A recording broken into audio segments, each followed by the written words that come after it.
Grabatzen ari garen unean gaueko 11:04 diren honetan, Manchester Cityk eta Sevillak Atenasen, Grezian jokatu duten Europako Superkopako finalaren analisia egingo dugu. Lehenik eta behin analisiarekin hasi aurretik esan Manchester City dela urtengo txapelduna, 5-4 irabazi dio penaltietan eta honen bestez pronostikoak bete dituzte Ingalaterrarrek.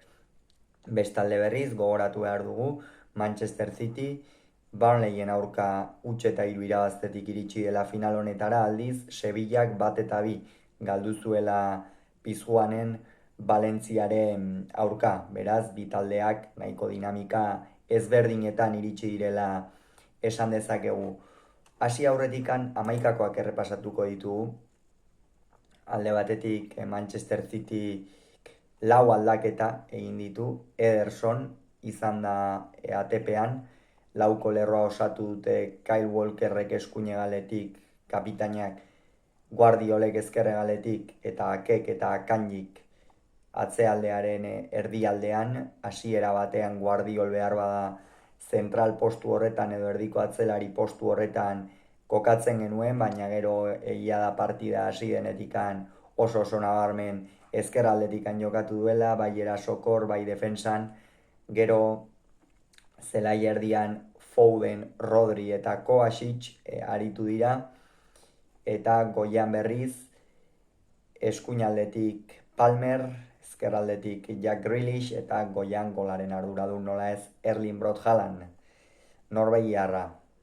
Aldi Sevillak aldaketa gutxiago egin ditu, kasu honetan 2 aldaketa soilik, eta Mendilibarren Sevillan hain ohikoa den sistema erabili du, 4-3-1-koa. Bono izan da ATP-an, Jesus Navas kapitaina eskuinegaletik, Akuña ezkerregaletik, Gudel eta Bade atzealdearen erdialdean. Zelai erdian euskarri bikoitza osatu Ivan Rakitic eta Joan Jordan, erdipuntan Oliver Torres, ezkerraldetik Lamela, eskuinaldetiko Campos eta goian En-Nesyri izan da. Mendilibarrek nik uste 11ko honetan gauza bat egin duela ondo ja partida hasieratik. Kontutan hartu behar da nahiko nabarmena zela Manchester Cityk norgehiagoka dominatu egingo zuela.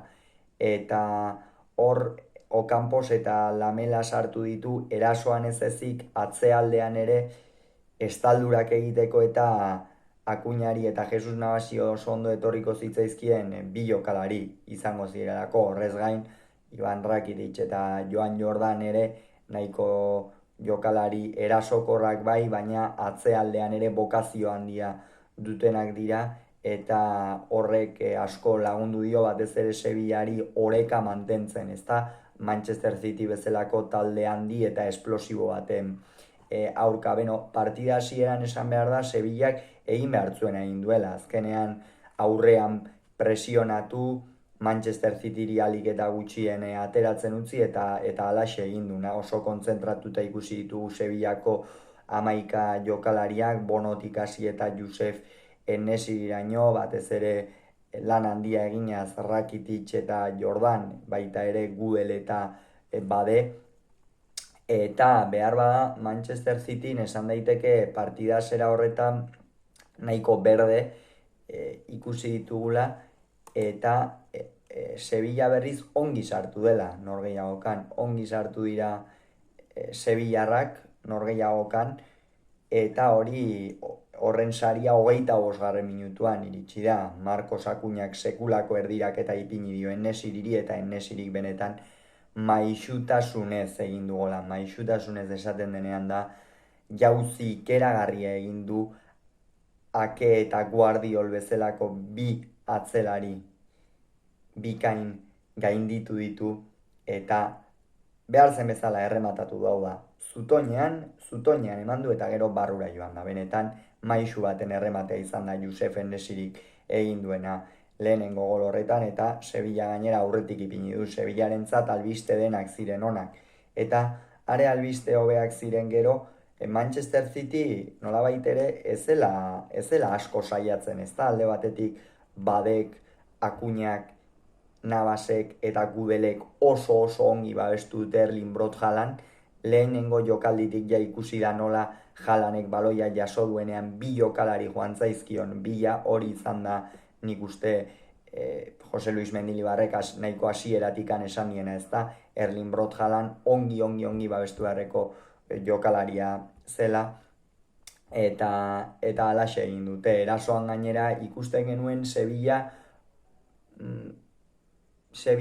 polit bat, ez, ikusten genuen erasoan, azkenean Rakitićek edo Jordanek hartzen zuenean, eta Oliver Torresek min handia egiten zuten, gero erasora joaterako garaian inongo beldurri gabe aritu dira, oso partida irekia proposatu du Sevillak, baina atzealdean sendotasun handiarekin. Lehen zatia horrela amaitu da, eta bigarren zatian ere esan behar da, Sevilla askoz hobeto sartu dela, izan ere 74. minutura arte ez dituzte aldaketak egin, ez Guardiolak eta ez Mendilibarrek, eta hori oso esanguratsua izan da, zalantzari gabe, eta bigarren zatian ere Sevilla askoz ere hobeto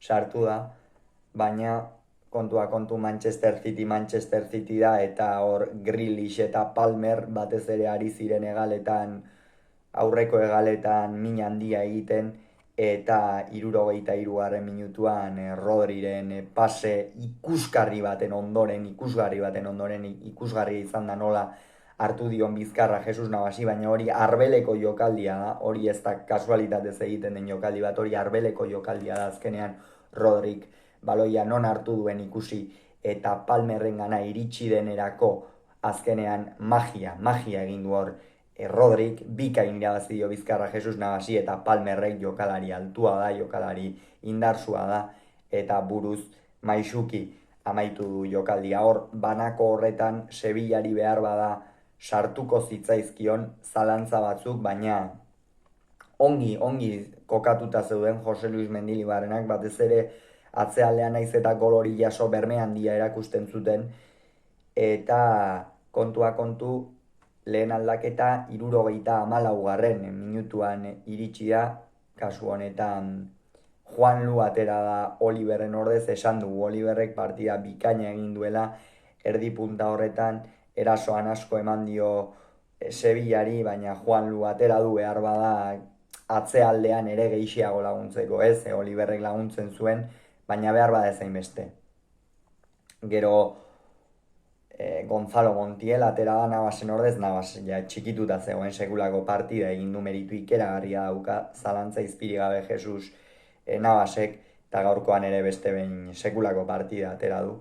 Gero penaltiak jaurtitzeko Julian Alvarez atera du Guardiolak eta Palmer kendu. Aipatu beharra daukat Palmerrek partida ikeragarria egin duela.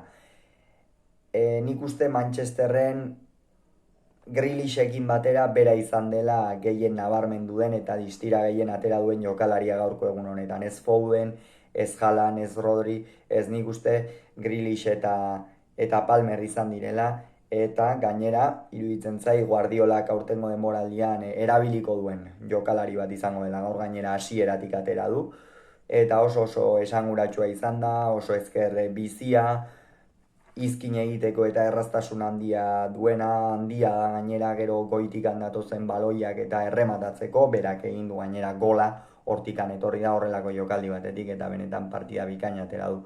Eta Julian Alvarez berriz, penaltia jaurtitzeko atera du da, Mir eta Suso bezala, Lamela eta Enesirirengatik atera dira horiek. Eta gero penaltiak askotan loteria bat izaten dira, Sevillak atezain handi bat zeukan, kasu honetan Jasin Bono, baina Bonok ezin izan du penaltirik gelditu gaurkoan, 5-tik 5 sartu dizkiote eta aldiz Gudelek jaurti duena, Sevillak 4 sartu dituen arren, Gudelek bota duena langara joan da, eta hau da futbola, Sevilla saiatu da azkenera arte aurpegia bikain erakutsi dio, nik uste nota ona baino hobea atera dutela Sevillarrek, baina futbola hau da, kirola hau da, eta ondorioz 5. penalti horretan joan egin zaie garaipena.